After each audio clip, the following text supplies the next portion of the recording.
You'd never expect your closest ally, someone you shared your secrets with, to be the architect of your downfall. In the end, a shattered keepsake and a final confrontation in silence left nothing behind but ash. My name is Danilo.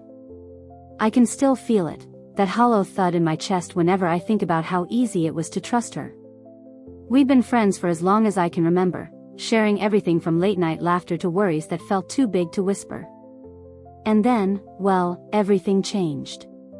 It started when she asked to borrow my grandmother's old music box. She said she needed it for a short film she was working on, some artsy project. I hesitated at first, because that box meant the world to me, but her eyes were pleading and familiar, so I handed it over. I remember the way her fingers traced the carved wood, like she was memorizing every groove. My heart gave a little flutter, pride, maybe, because she asked me first, trusted me with something so personal. That night, I couldn't sleep. I lay in bed, lights off, replaying her voice in my head, "Don't worry, I'll take good care of it." I ran my hands over the soft blanket, trying to will myself calm, but my mind raced. By morning, my unease felt thick enough to swallow me. When she called, her voice trembled just a bit as she said, "I'm so sorry, something happened." My stomach knotted. I dressed in a daze and went to meet her, heart pounding like I'd sprinted all the way. She stood there, holding out an empty wooden case. No mechanism, no dancer, just a hollow shell. She looked down and said, almost too softly, "It just broke." My throat felt tight, I couldn't speak. I reached out and turned the box in my hands, feeling splinters under my fingers. My mouth went dry, vision blurring. Her eyes flicked up, but they weren't filled with remorse, something else glinted there. Regret? Maybe. But also a strange relief, like a secret freed. Over the next few days, little things started clicking into place. Missed calls when I texted her about replacing the box. Vague excuses about being too busy. And then, whispers, rumors in the hallways, people asking if I'd heard that someone had seen her selling antique props at a weird liquidation sale. My palms sweat just thinking about it. I replayed every word she'd said, every laugh we'd shared, and it felt like I'd been living inside a lie. I remember pacing my apartment late one evening, phone in my hand, staring at her name on the screen. My fingers trembled so badly I nearly dropped it. My chest ached, like someone was pressing down on my sternum, squeezing until it felt like it might crack. I ran my tongue over my lips, dry as sandpaper, and tried to steady my breathing. But the doubt kept creeping back, whispering that maybe I'd been foolish, that maybe she'd always meant to betray me. And then I found proof. A receipt, folded up in the corner of her backpack when she came over to talk. It was from that same liquidation sale, a note scrawled beside the total, music box mechanism, sold. Seeing her handwriting there, neat and uncaring, hammered a cold spike through my gut. My hands went ice cold, jaw locked. My vision blurred and I felt tears prick at the edges of my eyes. I held the paper like it was a piece of my own heart ripped out. That moment, I felt something inside me shift. My trust shattered like the gears of that box. I stood in her living room, chest heaving, and I realized I was seeing her for the first time, not as my friend, but as the author of my worst moment. The room felt too small, the walls closing in. My legs wobbled, and I gripped the back of a chair until my knuckles bled. She watched me, silent, like she'd been waiting for this. I didn't know what to say. The hurt was a living thing, coiled around my ribs, squeezing breath from my lungs. I wanted to cry out, to demand why she'd traded my memories for cash. But all I could manage was a whisper, "Why?" Her face flickered, guilt, maybe, or relief that she no longer had to lie. Then she turned away, leaving me alone with the echo of broken promises. I walked out that night into a sky so dark it swallowed whole cities. My shoes clicked on the pavement, each step louder than the last, as if the world knew something had been lost. My chest tightened with each breath, and I wrapped my arms around myself, feeling hollow and furious all at once. It was the start of everything unraveling, and the first, jagged chord in my own story of betrayal and revenge. I couldn't stop the tremor in my fingers as I packed the shattered mechanism into a small envelope, sealing it with trembling lips. The room felt too quiet, like it had swallowed my voice whole.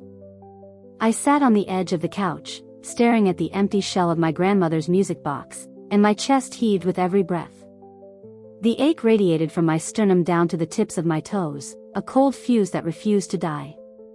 I pressed my palm against the wall to steady myself, but the plaster felt unyielding, an echo of the unbreakable trust one once felt. I kept replaying the moment I found the receipt tucked in her bag. I remember the shock squeezing my lungs, the metallic scent of panic filling my nostrils as I read those words: liquidation sale, music box mechanism sold. My vision swam and I bolted from her apartment, breath ragged, footsteps echoing down the hallway. Out on the street, the pavement felt alive under my shoes, as if the ground itself had betrayed me. By the time I reached the alley behind the cafe we once shared, the tremors had settled into a cold clarity. I pressed my back to the brick wall and closed my eyes. Somewhere in the shadows, my resolve ignited. I promised myself I wouldn't let her get away with this. I would reclaim what she'd taken, my memories, my pride, my peace. Over the next few days, I embedded myself at her studio under the guise of helping with lighting and sound. I wore a cap low and moved quietly, listening for her laughter dancing through the halls. My chest tightened each time I heard her name, but I stayed. I needed to know how deep her deception ran. I collected scraps of conversation, snippets of phone calls where she mentioned clients I didn't recognize, deliverables I'd never signed off on. I discovered emails on an unlocked workstation detailing dates and amounts tied to prop sales. Each new piece felt like a fracture widening in my chest, but I stored them on my phone, labeling every file with red-hot anger, theft, manipulation, betrayal. My grandma's melody, once a cherished memory, now haunted me with its absence. At night, I drove past the liquidation warehouse she frequented. Hugging the shadows, I watched her slip inside and exchange packages with strangers. Under the yellow glare of street lamps, her silhouette looked unburdened, almost triumphant. My jaw clenched until I tasted blood. I memorized every gesture, every casual flick of her wrist. Back at my apartment, I mapped her network on a whiteboard, connecting names and dates with red string. Receipts, emails, voice recordings, they formed a jagged constellation of lies. The room felt like a war room, the air thick with anticipation. I outlined a plan: gather irrefutable proof, confront those she trusted, then expose her publicly. Each step needed precision. Any misstep could let her escape justice. But as the plan took shape, I felt myself slipping, too. Sleep became a distant memory. I ate sparingly, my reflection grown hollow and haunted. My hands shook at the edges of every page I printed, my chest a vice of tension that never loosened. Still, I pressed on, fueled by the echo of that broken tune and the promise of retribution. Then, late one night, I uncovered the final piece, a hidden folder on her flash drive labeled Project. Inside, storyboards detailed a cruel performance, me at center stage, exposed and ridiculed before an audience she'd invite. My breath hitched. She hadn't just sold my memory, she'd plotted my humiliation, crafting a spectacle to shatter me completely. The realization hit me like ice. My jaw locked, every muscle tensed. I sat alone, staring at the illuminated screen until dawn. And in that quiet vigil, I made my choice: would not only stop her, I would turn her own play against her. I would write an ending where she faced her consequences. As first light filtered through my window, I pressed send on an anonymous email to her colleagues, attaching the project folder. My chest rattled with fear and relief. The die was cast. Tonight, the curtain would rise on her unraveling, and on my own reckoning. I sat at my desk, hands trembling as I stared at the two proofs stacked before me on the scarred wooden surface. My pulse hammered in my temples, and each breath felt like I was inhaling shards of glass. The walls around me seemed to lean in, pressing against my ribs, an unwelcome reminder that trust, once broken, can never be mended the same way again. All afternoon I'd avoided looking at her messages, but something in me snapped. I opened my phone and scrolled to the hidden chat where she'd slipped up. There it was, a screenshot she'd thought I'd never find, her voice calm and chillingly certain. "He'll be out until tomorrow, perfect for the show." Reading those words felt like ice water flooding my heart. My jaw locked. I pressed my palm against the screen until the edges dug into my skin. Then I turned to the photograph. It was a crumpled Polaroid of us laughing under string lights, arms draped around each other. The image was torn in half down the middle, her side missing entirely. I stared at the jagged edge, feeling my chest cave in. On the back, in her neat script, she'd scrawled, "Not mine anymore."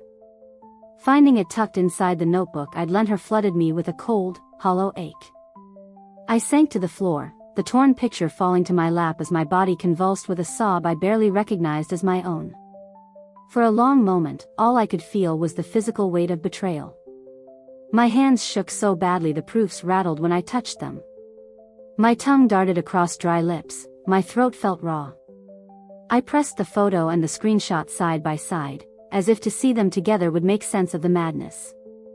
But sense never came, only a roaring silence that filled my ears until I could taste it.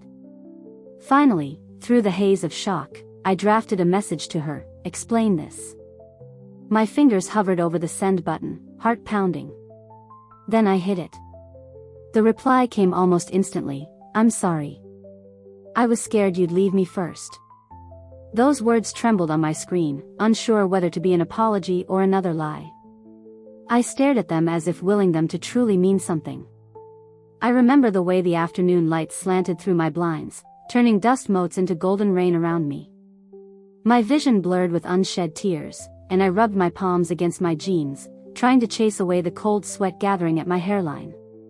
My chest ached, an unending throb that no painkiller could touch. That evening, I replayed the proofs in my mind over and over, like a record stuck on its worst track. I felt the old twinge of nausea when I recalled her voice, smooth and contrite. I paced the length of my apartment, hands curled into fists at my sides, jaw clenched so tight I thought my teeth would shatter. My body trembled, as if every cell were a leaf in a storm. Yet beneath the anger and hurt, a sliver of clarity took root. These proofs wouldn't just be scars to carry in solitude, they'd become the foundation of my reckoning. I would confront her face to face, lay the evidence bare, and demand the truth she'd buried beneath performance and pretense. I would no longer be her unwitting audience. I sat back down, phone in one hand, photograph in the other, and exhaled so forcefully I felt the tension ripple through me.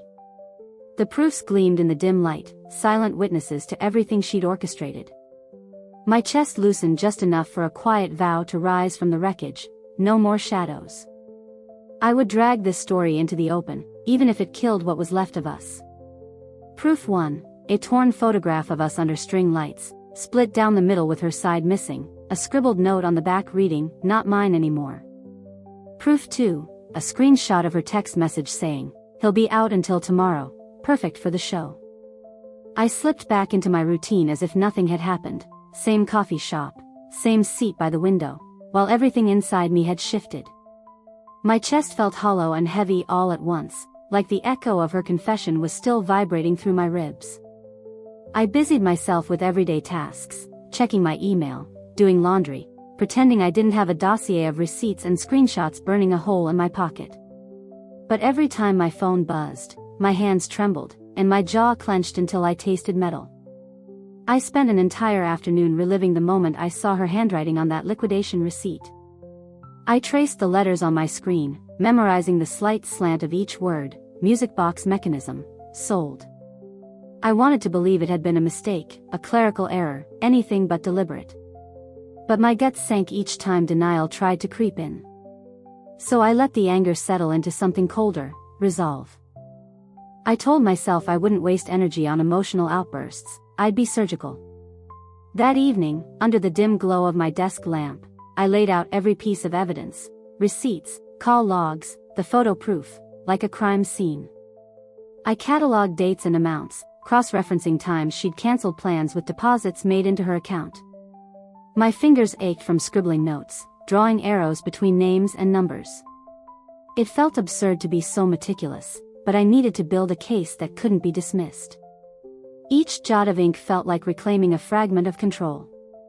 Later, I followed her movements again, this time with purpose. I trailed her from the studio to the downtown gallery where she'd said she was curating an exhibit. I kept to the shadows, watching her slip inside before turning the corner. My pulse drummed in my ears as I circled the block, waiting until I was sure she wouldn't spot me. When I peeked through the gallery window, I saw her chatting animatedly with some gallery owner, gesturing toward a sculptural piece she'd borrowed from her collection of props. She looked confident, radiant even, like she hadn't a care in the world. My hands clenched into fists at my sides, and I took a steadying breath. Over the next few days, I built a plan in my mind. I'd approach the gallery owner anonymously, send an email with my evidence, watch her world crumble. Then I'd confront her myself, face to face, armed not with accusations but with cold truths she couldn't escape. I told myself this would be enough, that exposing her would be justice. I envisioned her shock, her shame, maybe even tears. And maybe I'd feel something then other than this dull ache of anticipation. Sleep was a joke. My bed felt too big, my sheets tangled around restless limbs. Every half hour, I'd jolt awake, heart pounding, convinced my phone had lit up with a response. In those moments, I could almost hear her voice apologizing, begging forgiveness. But morning always came, and the screen was blank. My jaw ached from clenching so hard in dreams, and dark circles made me look like someone who'd been at war with the night. Yet each dawn, I sat at that desk again, evidence laid bare, plans sharpening like a blade. Finally, I drafted the email, anonymous, concise, impossible to ignore. I attached scanned copies of the receipts, the email exchanges, the photo with its scrawled betrayal note. I wrote, "You should know what you've been supporting," then clicked send before I could second-guess myself. That click sounded like a gunshot in the silent room. My chest tightened, and I felt the world tilt beneath me. I didn't wait for a reply. I needed to maintain momentum. Late that night, I texted her, "We need to talk. Now." My fingers hovered over the send button as panic rose, but I forced myself to tap it. Then I sat in the dark, phone face up on the table, the glow bathing the walls in anticipation. My heart hammered while I waited for her response, every second stretching into eternity. When her reply came, "Fine. 9 p.m., same cafe." I felt a hollow victory. The cafe where we'd once shared shy confessions and comforted each other in bad times. I closed my eyes, taking in that familiar name, and let the weight in my chest settle into a steel resolve. Tonight, she would face me and the rubble of her betrayal. Tonight, I'd see if justice could ever feel like closure, or if even vengeance would leave me empty. I slipped into the cafe a little before the hour, breath catching as I scanned the half-empty tables bathed in yellow light. My heart throbbed so hard I was sure someone could read it in the tight silence. The place was quiet except for the soft clink of spoons and the murmur of distant conversations. I chose a corner table, one we'd often shared in happier days, and sat with my shoulders hunched over the evidence folder I'd carried here. My gaze drifted to the door every few seconds, my chest tightening each time it swung open. It felt like the air had grown thicker, every breath a reminder of why I was here. When she finally stepped in, her eyes darted across the room until they found me. She paused, hand hovering at her coat pocket, and I could see hesitation in the way her fingers curled. My breath hitched. She approached, voice low and force steady. "You wanted to talk," she said, sliding into the seat opposite me. Her perfume, something floral, was the same I remembered, but now it felt suffocating. I nodded, lifting my eyes to meet hers. "I sent the email," I began, voice trembling. "Your colleagues know everything." I watched her inhale sharply, her lips pressing into a thin line. She glanced at the folder on the table. "That was dramatic," she murmured. My chest felt like it had been set aflame. I leaned forward, pressing the edges of the folder flat so she could see. "These receipts," I said, sliding out the first sheet. "And these call logs. You lied about every plan you made with me, sold my grandmother's music box mechanism, plotted to humiliate me." My voice shook, but I forced every word out.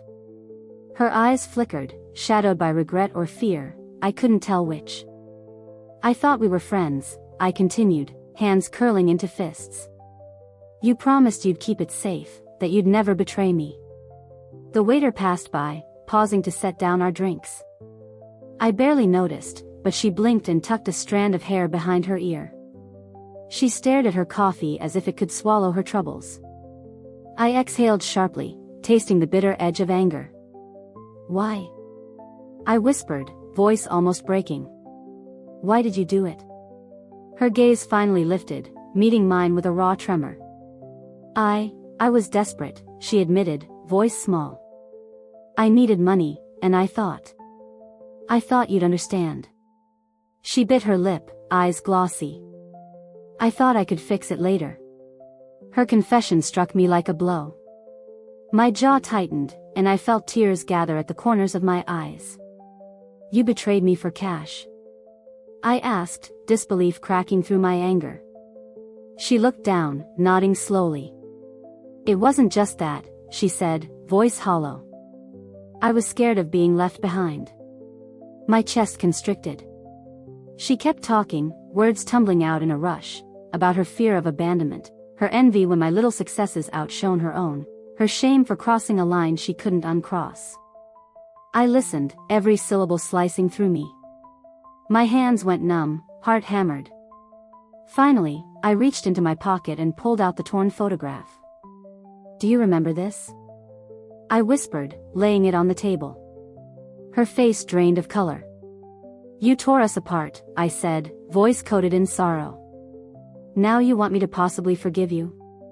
She swallowed, jaw moving. Silence stretched so long it felt like we were both suspended in time. Around us, the cafe carried on, clattering dishes, low laughter, life oblivious to our wreckage. I pressed my palms to my temples, trying to summon calm. Finally, I stood, voice quiet but resolute. I'm not sure I can forgive you yet, I said. But I need to walk away from this pain. Her eyes welled but she nodded. I gathered my coat and folder, breathing evenly now. She watched me fold the photograph and tuck it away. As I passed her, I rested a hand on her shoulder, gentle, almost forgiving. Goodbye, I murmured. She looked up, tears rolling silently down her cheeks. I stepped out into the night, every breath lighter than the last, the weight of her betrayal left behind on that coffee-stained table. I walked back to my apartment building in silence, the cool air brushing against my skin like a soft reprimand. My chest felt strangely light after I left her in that cafe, lighter and hollow. I climbed the stairs two at a time, desperate to escape the ache that still throbbed beneath my ribs. Once inside, I closed the door quietly, leaning against it until my heartbeat steadied. I slid down to the floor, legs stretched out, and let my head rest against the wood. The folder of evidence lay beside me, forgotten for the first time in weeks. In the quiet of that half-lit hallway, I realized I didn't know what came next. I'd spent so long plotting retribution that I hadn't planned beyond her exposure. The cafe confrontation had felt like the climax of a play I'd written and directed, but without a final scene. My mind swirled with possibilities: forgiveness, revenge, numb indifference. None of them felt right. My jaw loosened as a single thought settled in my mind: I needed distance. That night, I didn't sleep. I sat at the edge of my bed, knees drawn to my chest, staring at the dark window. The city's hum felt distant, like I was floating above it. I pressed my palm to the glass, feeling its cold hardness. I wondered if she was doing the same thing, wondering what victory felt like now that her plan had fallen through. I could almost hear her heartbeat echo in the silence. By morning, determination had replaced my emptiness. I gathered the evidence folder and carried it to the nearby recycling bin. Each sheet of paper, receipts, call logs, emails, slid through the slot with a soft whisper. I watched until the papers disappeared, severing the tangible threads of my investigation. My hands trembled as I walked home, free of the weight I'd carried for so long, but still burdened by the memory of her betrayal. Over the next days, I forced myself into routines I'd abandoned. I returned to the little bakery where I'd once sat with her, ordered my usual pastry, and watched strangers moving through life. My chest tightened whenever someone looked at me for too long, and I caught myself flinching at sudden movements. Yet each time I sat alone, sipping coffee, I felt a small victory. I could be present again, even if only for a moment. Then came the strangest pull, a desire to hear from her again. I found myself scrolling through my contacts late at night, thumb hovering over her name. My chest clenched as I remembered her confession, her fear of abandonment that had birthed the betrayal. I resisted the urge, closing my phone and tossing it across the room. My jaw ached from clenching so tightly, but the ache reminded me that I was alive. That afternoon, a letter slipped under my door. My heart thudded as I picked it up, unmarked, blank envelope. Inside, a single sheet read, "I never stopped caring, even when I lied." No signature, no explanation. My breath caught. I folded the note twice and tucked it into my pocket, uncertain whether it was a trap or a peace offering. My legs felt unsteady as I paced the length of my living room. I stared at the walls, half expecting her to step through them and haunt me further. As daylight waned, I finally wrote back, "I need time. I need space." My handwriting shook but felt honest. I sealed the envelope and set it on the table, staring at that simple promise. My chest loosened slightly, and I realized that closing one chapter didn't mean erasing every trace of her. It meant acknowledging that our story, our betrayal and my revenge, had shaped me, for better or worse. That night, I drifted into restless sleep, dreaming of empty stages and open roads. I woke with the dawn's pale light warming my face. My body felt heavy but unbroken. I stretched, feeling every muscle remember its purpose. I knew the next acts of my life would be unwritten, no scripts from her, no rehearsed lines of revenge. Just the raw, uncertain freedom of a narrative I would write myself. And for the first time in a long while, I felt possible peace stirring in my chest. I woke to the muffled hum of traffic outside my window and a dull ache behind my eyes, like I'd slept on a bed of stones. My body felt heavy, weighed down by the memory of the letter I'd sent, and the one waiting for her reply. I sat up slowly, running my fingers through my hair, and piled the rumpled sheets of my journal beside me. The morning light crept across the floorboards in uneven bands, as if hesitant to illuminate what lay beneath my blankets. I forced myself out of bed, each movement deliberate to steady the tremor in my limbs. In the bathroom mirror, I barely recognized the reflection staring back, hollow eyes rimmed in gray, jaw tight as though permanently clenched. I splashed cold water on my face, tasting the sharp sting of reality. Today, I'd go back to work, pretend that life hadn't unraveled in a series of broken promises and calculated betrayals. But beneath the routine lay a pulse of anticipation. Would her answer arrive? Would it open doors I'd closed or demand I slam them shut forever? Over coffee in my kitchen, I stared at the steam swirling in my mug. I remembered how, once upon a time, she and I had joked that we could solve every problem over simple morning rituals.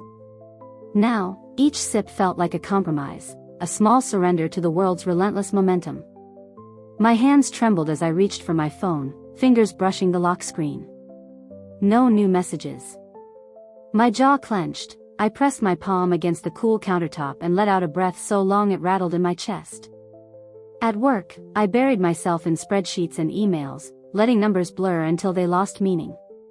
Colleagues greeted me with cautious smiles. Mara, freshly back from her trip, asked if I was feeling better. I managed a tight nod and said, "Yeah, getting there." My voice sounded too loud in the hushed office space. They didn't pry. Their concern hovered like a cloud I couldn't quite disperse. I replied with hollow thanks and turned back to my screen, watching cells fill with data that felt trivial compared to the silent drama of my personal life. Midday, I escaped to the rooftop terrace, where the sun was merciless and the view softened my edges. I perched on a concrete planter, legs dangling over the ledge, and let the wind lift the edges of the letter I'd written. My chest tightened as I read her words again. I need time. I need space. The loops of her handwriting danced like hesitant threads, unsure whether to tie us together or cut us loose. I closed my eyes, imagining the day she'd sealed that envelope, trembling with the same questions that now lingered in my mind. Was I asking for too much? Was I right to demand distance? My phone buzzed, an email notification from an unknown address.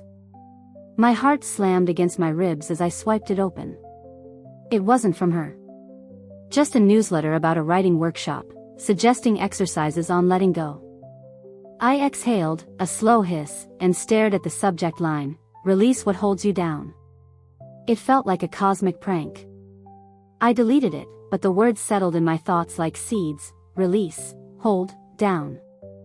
Back at my desk, I tapped out a quick note to Claire. "Can we talk tonight?" I hit send before hesitation could creep in. Almost immediately, her reply appeared, "Of course. Let's meet at our park bench."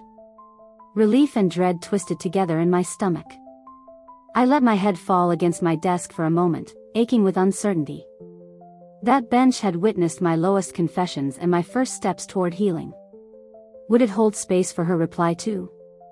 The afternoon crawled on, each minute a mile.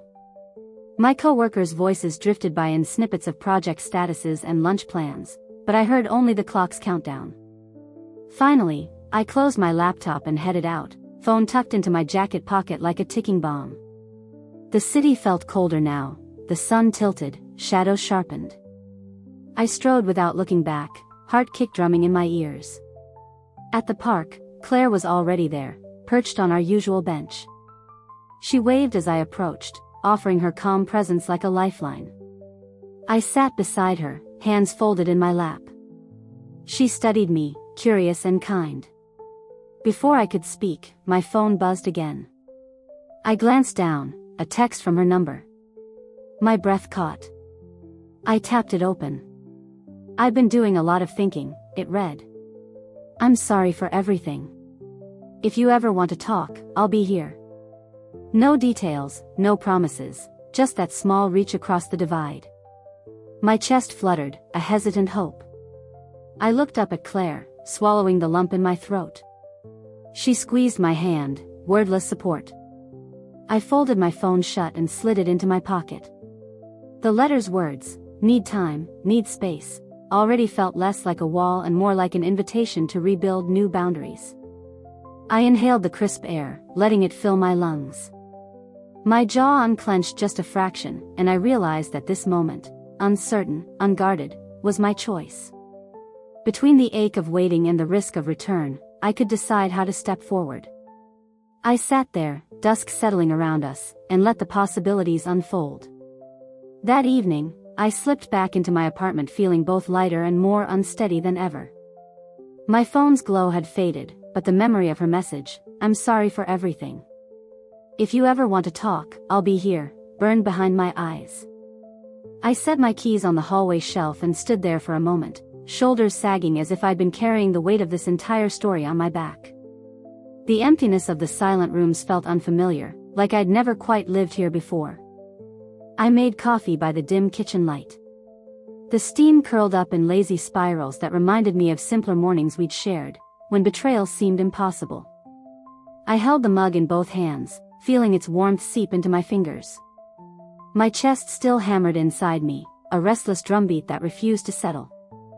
I closed my eyes and let the mug rest against my forehead, as though I could press its heat into the center of my brain and calm the storm there. Later, I texted Claire to thank her for being with me on the bench. Her reply came almost instantly, "Always." Those two syllables felt like a lifeline in a sea of questions. I exhaled sharply, tasting the bitterness of relief and the salt of lingering sorrow. I swiped through our photos, snapshots of laughter in parks, coffee cups lined up like treasures, and I hesitated over the one where her arm rested on my shoulder. It felt poignant now, emblematic of trust earned when mine had been eviscerated. I didn't sleep for hours. Instead, I wandered into the living room and opened my notebook, the pages still scattered with lines I'd written in darker nights. I found the entry where I'd pledged to write my own story, unscripted by anyone else. With a deep breath, I wrote a new line beneath it: "I am open to truth, even if it hurts." The ink barely touched the paper before it blurred under my fingertip. I let the phrase sink in, as though tasting it could help me absorb its meaning. Around midnight, I heard a soft knock. My heart jolted so fiercely I dropped the notebook. I pressed my back against the door, breathing shallow. Another gentle rap. I opened it a crack to find her there, face edged in the hallway light, eyes rimmed and hopeful. She held out the small envelope I'd left behind weeks ago.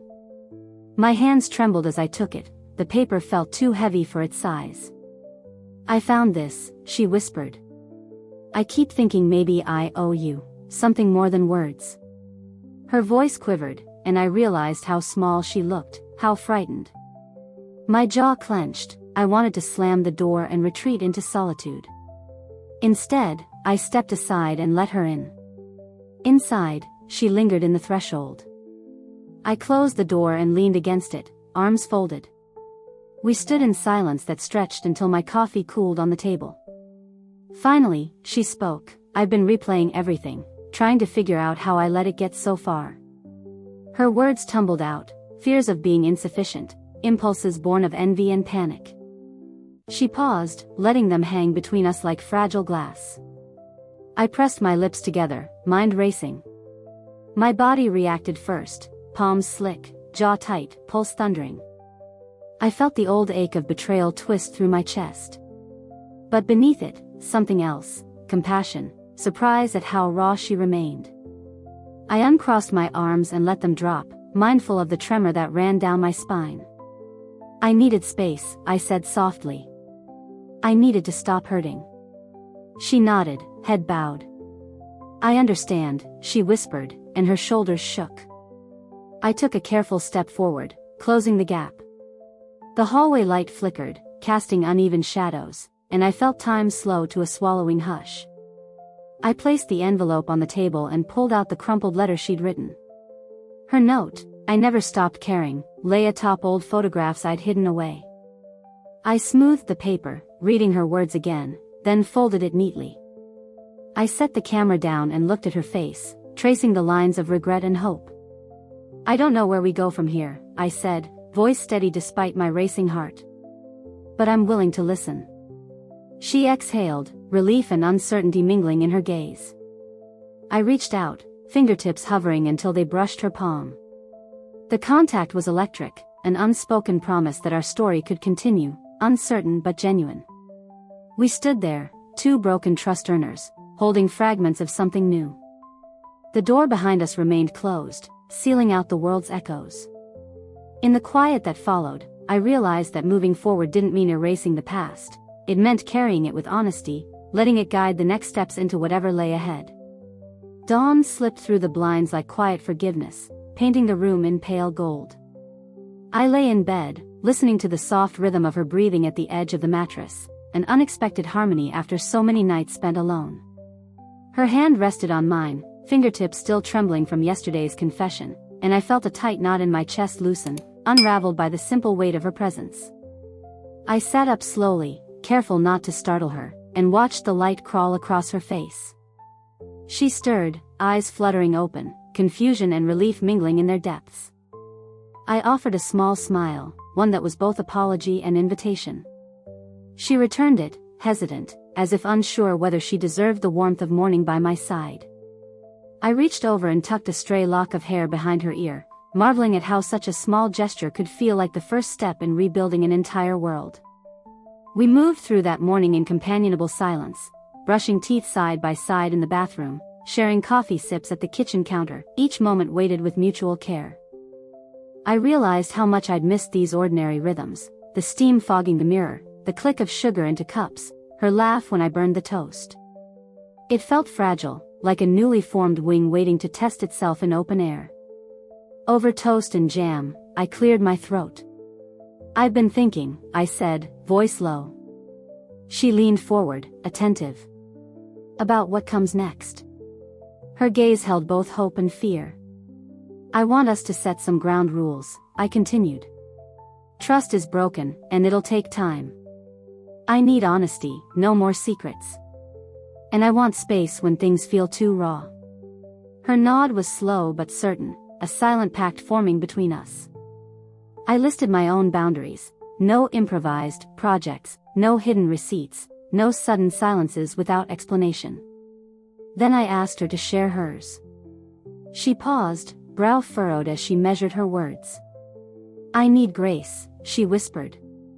If I slip up, I hope you'll remind me gently, not push me away completely. Her eyes glistened, and I reached across the table to squeeze her hand. Deal, I said. We remind each other. That afternoon, we walked to the little park where our story had shifted from laughter to betrayal and back again. We took seats on the bench we'd once shared with Claire, now aware of every scar and stitch in our friendship. The air was crisp, leaves drifting like drifting apologies. I pulled out my notebook, the one I'd promised to fill with my own voice. I flipped to a fresh page and wrote the date at the top, then scribbled 2 words, Day 1. She watched as I wrote and asked softly, May I read? I tore a small scrap of paper, folded it, and handed it to her. On it, I'd written my intention, to rebuild trust through truth. She held it close to her chest, and I could see her lips pressed together to steady the tears I knew were coming. She nodded, eyes bright. We spent the rest of the afternoon speaking in fragments of confession and planning. I told her about my lingering fear of silence, how I'd sometimes freeze when my phone didn't light up with her name. She admitted that she'd panicked after I confronted her at the cafe, worried she'd lost me forever. We mapped out a simple check-in routine, morning texts to say we were okay, evening calls to share how we'd felt that day. We agreed on an opt-out signal for when one of us needed solitude, a crescent moon emoji sent to the other's phone. It felt both practical and symbolic, a small beacon in the darkness if we ever needed distance. As the sun dipped low, we lingered on that bench, heads bowed together over the notebook. Strangers strolled past, unaware of the fragile pact being forged on those wooden slats. I felt my chest fill with a cautious optimism, as though lifting a veil I hadn't realized I'd been wearing. When we finally stood to leave, she slipped her hand into mine. The contact was warm, grounded, no longer tinged with the electricity of desperation but steady as roots finding soil. We walked back toward the city, shadows lengthening at our feet, and I realized that trust wasn't a destination but a path we'd choose every day. Later, at home, I placed the notebook on the shelf beside the sealed envelope of her first apology. I ran my thumb over the spine, thinking of the chapters yet to come. Behind me, I heard her laugh softly at something I said, an unguarded sound that felt like a promise. I turned, and we shared that moment of recognition. The past was a scar, but the future could be a story rewritten together. And as dusk settled around us, I understood that Day 1 wasn't just the first of many, it was the beginning of a new trust, fragile but fiercely alive. That morning, I woke to sunlight filtering through slatted blinds, painting stripes across the hardwood floor. My body felt the same mix of eagerness and lingering tension I'd carried since Day 1, like I was standing at the edge of something fragile yet full of possibility. I rolled out of bed, every muscle humming awake, and made my way to the kitchen where the kettle hissed in anticipation. Claire's "Good morning" text blinked on my phone, reminding me that routines, however small, were anchors we'd set in place.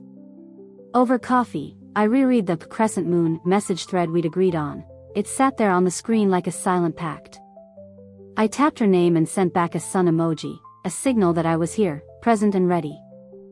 My heart tapped out a nervous rhythm as I packed my bag. Today we were meeting her for brunch at that little rooftop spot overlooking the river. It was the first time I'd invited someone back into my routines without the residue of betrayal hanging in the air. When I arrived, Claire was already perched on a wicker chair, her notebook open and pen poised. She flashed me a grin that felt like a warm breeze. "Morning," she said, raising her iced tea. I settled into the chair beside her, the world below us humming in muted applause. The river rippled silver light across distant skyscrapers, as if reflecting every hope we were daring to build. We talked first about small things, work dramas, a new exhibit at the gallery, upcoming rain in the forecast. With each topic, I realized how much I'd missed conversation untainted by dramas of deceit. Then Claire leaned back, folding her arms. "How are you feeling about seeing her again?" she asked, voice gentle but direct. My chest tightened at the mention, but I swallowed and nodded. "Ready," I said. I texted her last night, she'll meet us after brunch. Claire's eyes flicked to my notebook. "Should we plan what you'll say?" I hesitated, stirring sugar into my tea. The idea of scripting our encounter felt safe but artificial. Instead, I shook my head. I think I need to trust that honesty will guide me. My jaw clenched, then unclenched as I let the words settle. I realized trust wasn't just for her, it was for myself. Brunch arrived, eggs Benedict and avocado toast that looked like art, and I ate more thoughtfully than I had in weeks. I watched the river flow, reminded that time moves on whether we hold on or let go. Halfway through, my phone buzzed. I'm on my way. My pulse jumped. Claire reached across the table and gave my hand a quick squeeze. You've got this, she whispered. After we paid, we stayed at the table, sipping the last of our drinks as the sky shifted from pale blue to storm gray. The first raindrops fell on the glass railing like soft applause. And then she appeared, my former friend, umbrella in hand, coat pulled tight. She looked up at the railing, searching until her eyes landed on us. Her face was a tapestry of hope and fear, and I felt my breath catch. I stood and took a steadying breath, trying to feel the anchor of our new boundaries beneath my feet. I managed a small smile and raised my hand in greeting. She approached, rain tapping a rhythm on her umbrella. When she reached the table, Claire stood too, and for a moment the three of us formed a small circle under the vast sky. Thank you for meeting me, she said, voice low over the rain. I nodded. I wasn't sure if I'd come, she admitted. I drew in a breath of cool air. I'm glad you did, I replied. My throat felt thick, but I said it clearly. She glanced at Claire with a silent question, and Claire offered her a reassuring nod, our pact unfolding like a fragile bloom. We sat again, pressing our palms around warm cups, letting the rain blanket us in privacy. I looked at her, really looked, and saw someone shaped by guilt and fear, not malice. My chest swelled with a strange compassion. You wrote, I began, voice even, that you never stopped caring. She swallowed. I didn't know how else to reach you. I paused, tasting the words before letting them go. I needed proof you understood what you broke, I said. And I needed time to decide whether I wanted to rebuild. Her eyes glistened, but she held my gaze. I understand, she whispered. I'm sorry for everything. Around us, the city pulsed on, rainbows of brake lights, umbrellas blossoming on the sidewalks, life pressing forward. I lifted my cup. Today too, I said, raising my glass. She and Claire mirrored me, and we drank together. The warmth spread through me, a promise rather than a cure. Later, as we said our goodbyes, I realized that today's meeting hadn't erased the past, but it had opened a door. I walked away holding Claire's arm, feeling the rain wash over us, and understood that forgiveness and trust were acts we'd practice in every moment after. And in that shared silence, under a sky that had wept and now glowed faintly, I felt the fragile bloom of possibility unfurling in my chest. I woke that morning to the low hum of the refrigerator and the memory of 3 hands resting in unity the night before. The rain had cleared the air, leaving the world crisp and scented with new growth. I sat on the edge of my bed, breathing slowly, feeling the warmth of possibility in my chest. The notebook lay open on the nightstand, its pages now filled with promises rather than demands. I reached out and closed it, letting the click of the cover mark another silent vow. The day held a gentle routine: breakfast at dawn, a walk along the riverbank, followed by a meeting with my editor about the personal essay I was writing. As I washed my face, I felt the muscles around my jaw relax for the first time in weeks.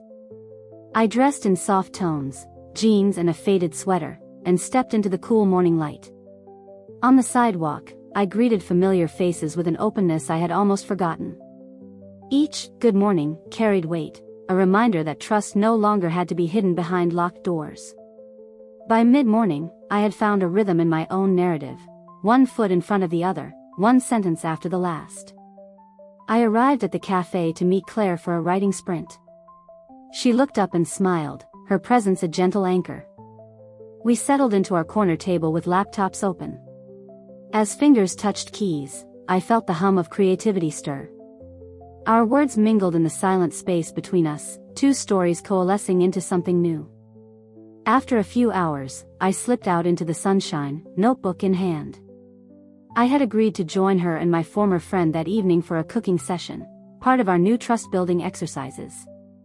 The idea felt both thrilling and precarious, sharing an intimate task in a kitchen we would call ours.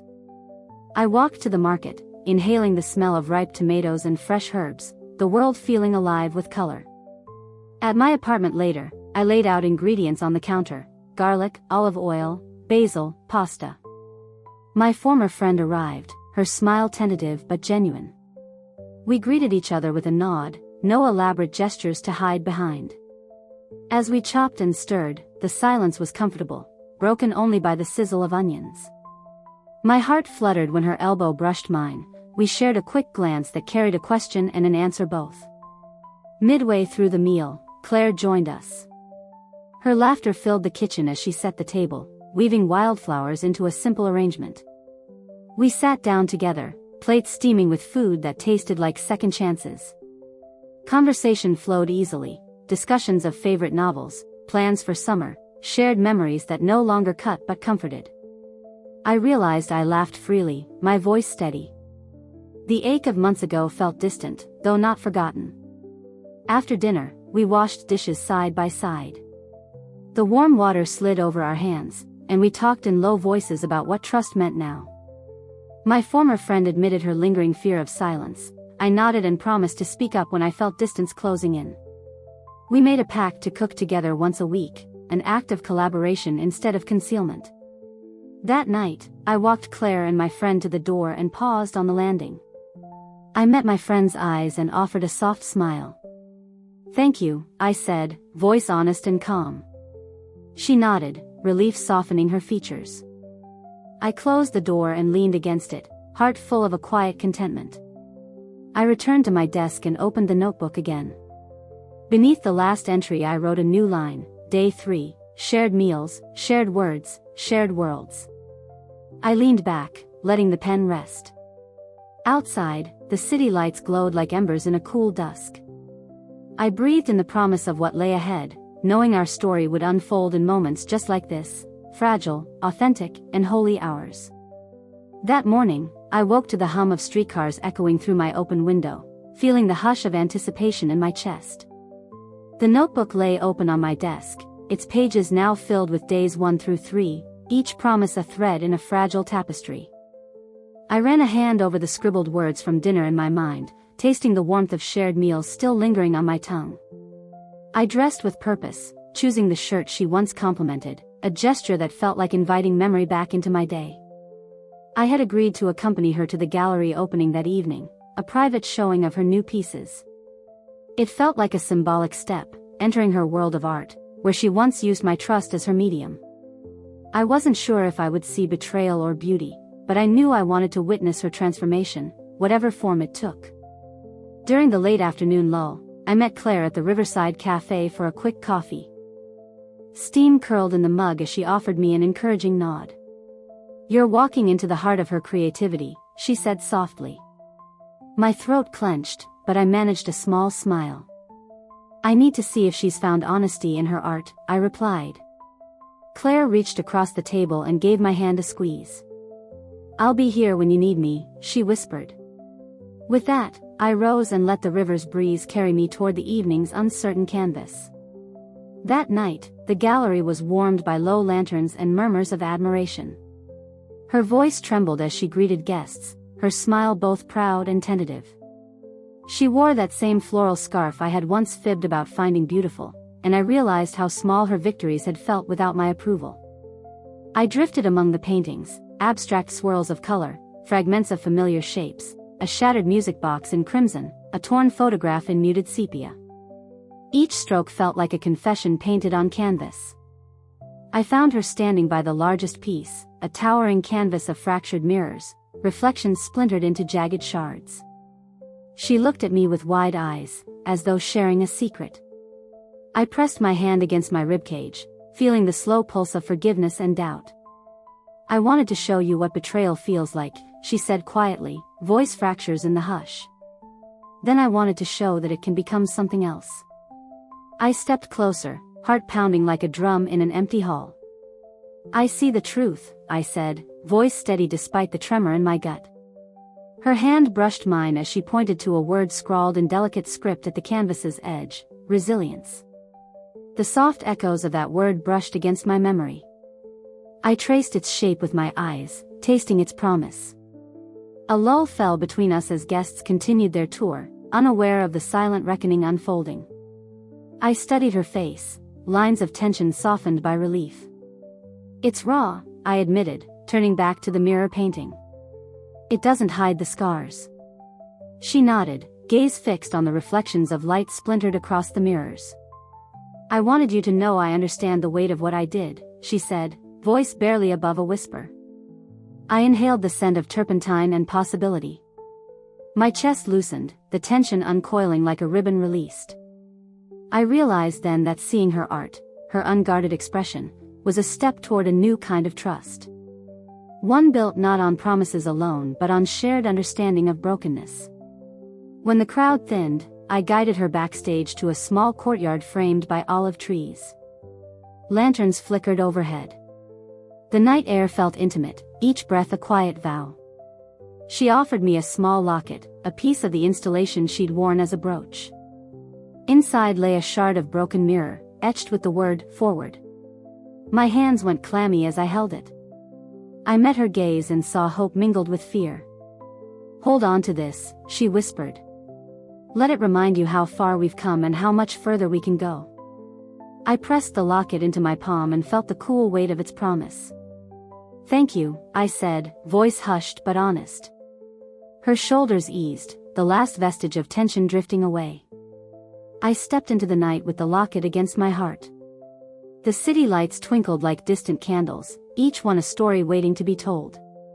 I knew our path would curve through shadows and light alike, but for the first time, I felt ready to walk it, not as an unwitting participant in her plans, but as a companion choosing a shared horizon. And in that breath of possibility, I understood that art, like trust, could be broken. That night, the city hummed beneath my window like a living thing, restless and unceasing. I lay in bed with the locket clutched in my palm, its cool metal reminding me of our promise. Sleep felt elusive. Each time I closed my eyes, fragments of the gallery echoed, lantern light dancing on fractured mirrors, her trembling hand offering that shard etched with forward. My chest tightened with longing and trepidation, as though my heart were unfolding into something new yet fragile. By morning, I decided I needed movement, a shift of perspective. I dressed quickly and slipped out into the pale dawn. The streets were hushed, dew glistening on window ledges. I wandered without destination until I found myself at the base of the old clock tower, its hands frozen, time stalled. I pressed the locket to my mouth and whispered, "We move on." The echo of my breath against metal felt like a benediction. I tucked it beneath my shirt and continued walking, accepting that some moments must be carried within rather than told aloud. Later, I met Claire at our riverside spot. She greeted me with a knowing nod. "How did it feel?" she asked softly, eyes searching mine. I pulled the locket free for her to see. She traced the word, forward, with her fingertip. "It suits you," she said. "All of this suits you." A warmth blossomed in my chest, gratitude for her steadfast presence, the steady anchor through my storm. By afternoon, I decided to reclaim a piece of my old life I'd abandoned, the violin gathering dust in the corner. I retrieved it from its case, bow trembling between my fingers like a loose thread. I sat at the edge of the park bench, closed my eyes, and drew the bow across the strings. At first, the notes warbled and sour, but then, as I breathed into each phrase, they steadied. With each passage, I felt the tension unravel in my neck, my shoulders. Music flowed through me again, an uncertain melody, but wholly mine. A few days later, she invited me to her studio once more. I arrived to find a blank canvas set on an easel, paintbrushes laid out like colored promises. She stood beside it, palette in hand, eyes hopeful. "I want us to work on something together," she said. I swallowed, feeling the familiar stir of vulnerability. "What do you have in mind?" I asked. She dipped her brush in cobalt blue. "A depiction of trust," she replied. "As we understand it now, flawed, but living. We painted in companionable silence at first. My strokes were hesitant, light grays and pale greens, while hers flowed in bold strokes of blue and gold. I watched how her brush paused when she saw mine falter, then dipped into my palette to blend the colors. Together, we filled the canvas inch by inch, swirls of shadow meeting luminous arcs, jagged lines smoothed into gentle curves. Each layer felt like an excavation of old wounds and a building of new foundations. When the painting was done, I stood back and studied it, a landscape of fractured cliffs bathed in dawn light, a river carving a path through stone. It felt like our story rendered in color. She inhaled sharply, gratitude shining in her eyes. "Thank you," she whispered. I nodded, the echo of that gratitude warming my chest. "Thank you for inviting me," I replied, words unburdened by accusation, filled instead with possibility. That evening, we walked home under a sky brushed with violet and rose. Our steps fell in rhythm as though we were two notes in the same melody. Conversation flowed easily, plans for a weekend hike, dreams of new projects, small confessions of lingering fears. And with each shared word, I felt the tapestry of trust weave tighter fibers, stronger, though still flexible enough to bend in wind. A week later, I returned to the gallery, this time not as guest but as collaborator.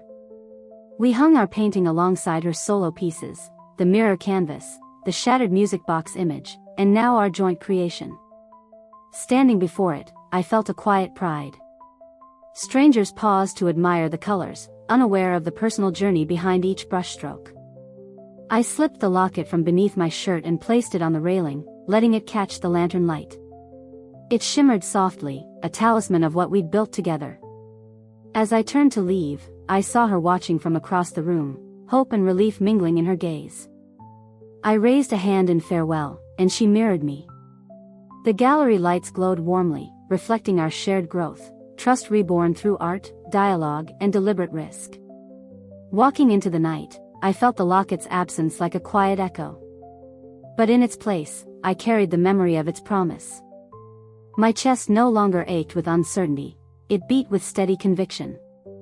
And as the city's pulse guided my steps, I understood that trust, like art, was never truly finished. It lived in every brushstroke, every note, every promise to move forward together. That morning, I woke to the distant rumble of thunder, the sky already bruised with dark clouds. The air felt charged, like the world itself was holding its breath. I sat up slowly, tracing the outline of the blank canvas we'd left on the easel in her studio. It felt heavy with possibility and uncertainty both, an open question begging for an answer. After weeks of rebuilding, I realized that true trust wasn't safe or comfortable. It demanded risk even when the forecast turned stormy. I dressed in layers, unsure whether I'd need an umbrella or the shelter of shared warmth, and stepped outside. The first drop of rain splattered on the pavement, and I lifted my face to feel it fall. I let it cool my cheeks, reminding me that every drop was a choice, to lean in rather than retreat. I texted her, "Meet me at the studio? We have a storm to face." The reply came quickly, "On my way." The moment she appeared in the doorway, hood damp, hair plastered to her forehead, I felt the old surge of emotion, relief, joy, and a flicker of fear that this fragile piece could shatter in an instant. We didn't speak, we just turned toward the easel together. The canvas was still blank, the brushes untouched. I picked up the charcoal pencil we'd used for sketching the first outlines, and she reached instantly for the palette. We stood in silent partnership, storm roaring outside as paint and pigment became our shared language. I drew the outline of two figures standing side by side, one steady, one wavering, against a horizon streaked with light. With each line, I felt my heart flip between certainty and doubt. She mixed a deep indigo wash and brushed it over the sky, letting the pigment bleed into gray. Our strokes overlapped, interfaced, her bold arcs meeting my cautious hatching. The thunder echoed overhead, as though urging us on. Halfway through, a sudden gust rattled the windows, and a sheet of paper flew off the table, our joint list of commitments, scrawled in messy ink. I lunged to catch it, heart pounding. She steadied me with a hand on my back. "I know," I whispered, voice tight. "I'm afraid." She inhaled sharply and pressed a wet brush to my cheek, leaving a streak of cobalt. Me too, she admitted, a single tear mingling with the paint. That drop of vulnerability felt like both recklessness and salvation. I took a breath and let the charcoal follow my most honest impulse, a single, unbroken line connecting the two figures' hands. The line was imperfect, jagged in places, soft in others, but it held them together across the storm-swept landscape. She layered on gold highlights, each stroke a whispered promise, I'm here. When the thunder finally rolled into silence, we stepped back. The painting trembled with tension and hope intertwined, two silhouettes united under a tumultuous sky, the horizon bright with dawn's promise. I realized that this moment, creating in the face of fear, was more powerful than any apology or pact. It was living trust, beautiful because it could be broken at any second. We stood before our work, shoulders brushing. I swallowed and said, we'll need to finish this. She nodded, eyes bright, as if the canvas had become a mirror of us, incomplete, but deeply alive. Outside, the rain softened to a hush. Inside, our shared breath filled the space between us. Later, we framed the painting and hung it at the gallery beside our previous collaboration. It stood out, the storm piece, bold yet tentative. I watched strangers pause before it, their faces reflecting surprise and recognition. They read not only art but the unspoken truth that trust is forged in uncertain moments. That evening, we walked home under a sky clearing at last. Puddles mirrored the fading light, and I bent to touch one, sending ripples across the surface. She slipped her fingers into mine, and I felt both the solidity of her hand and the tremble in her grip. I realized that trust wasn't a destination we'd arrive at, it was every next step we chose together on roads both smooth and flooded. At my door, she paused, looking up at me. Thank you, she said, voice quiet. For staying. I pressed my forehead to hers, tasting rain on her skin. Thank you for risking the storm. We stood there, two figures etched against the night, knowing the painting on the gallery wall would always remind us of this day, the one when we painted our fear into something stronger. And as we stepped inside, leaving the storm behind, I carried with me the conviction that trust, once reborn through risk, shines brighter than any calm. I woke before the sun that day, chest lighter than it had been for months. The apartment felt peaceful, no canvases waiting, no notebooks open to blank pages. I dressed in my favorite sweater and stepped outside into a morning that smelled of promise. I carried the locket in my pocket, its mirror shard warm against my side, a final reminder of everything we'd weathered. I walked to the cafe where it had all begun, each step steady, unhurried. The door chimed behind me as I entered, and I saw her waiting at our corner table. The space between us felt filled with quiet understanding, not the tension of earlier days. She rose and smiled, the kind of smile that carries both apology and forgiveness. I sat down and took her hand across the table. There was no need for preamble, our years of conflict and reconciliation had distilled into a single, unspoken moment of peace. We ordered coffee, black for me, cinnamon latte for her, and sat facing each other as warm daylight filtered through the windows. I watched her stirring her drink and felt a gentle calm settle in my chest. The evidence folder, the notes, the photographs, all of it felt heavy and distant now, like chapters I'd already closed. I realized I was no longer defined by betrayal or revenge but by the choice I'd made to let it go. She spoke first. Thank you for staying, she said softly. Her voice was steady, free of the tremor it had once carried. I nodded. Thank you for trusting me enough to rebuild, I replied. We exchanged looks that held no fear, only the quiet joy of two people who had walked through fire and found something stronger on the other side. We talked about simple things, the new exhibit at the gallery, a film I was planning to write, a hiking trip Claire had invited us on. Each topic bloomed easily, free from the weight of old accusations. When I mentioned the river, she reached into her bag and produced a small strip of watercolor paper, a painting of the current shining in dawn light. For you, she said. I held it carefully, marveling that she'd captured our journey in that single brushstroke. I slid the painting across the table and set the locket beside it. We both have reminders, I said. She nodded, her eyes glistening, and we shared a quiet laugh, light and unburdened. I brushed a speck of cinnamon from her sleeve and felt, at last, that our story was truly complete. Outside, the day had warmed, and sunlight danced on the pavement. We left the cafe together, shoulders brushing as we stepped into the morning. I felt the final coil of anxiety ease in my chest, replaced by a serene certainty. Neither of us needed promises anymore. What we had was real and enough. When we reached the street corner, she paused and turned to me. "Goodbye," she said, not as an ending but as a gentle farewell to what we had been. I smiled and placed my hand over mine, palm to palm. "Goodbye," I echoed, knowing it sealed our journey and honored everything we'd shared. I walked away down the sunlit boulevard, the locket's weight replaced by lightness in my step. Behind me, the cafe's door closed softly, leaving our story in its warmth. Ahead of me, the city stretched out in bright, ordinary life, traffic humming, conversations drifting, people moving through their days. And in that vast, continuing world, I carried our final chapter in quiet fulfillment, trust reclaimed, hearts healed, and a friendship laid to rest with grace.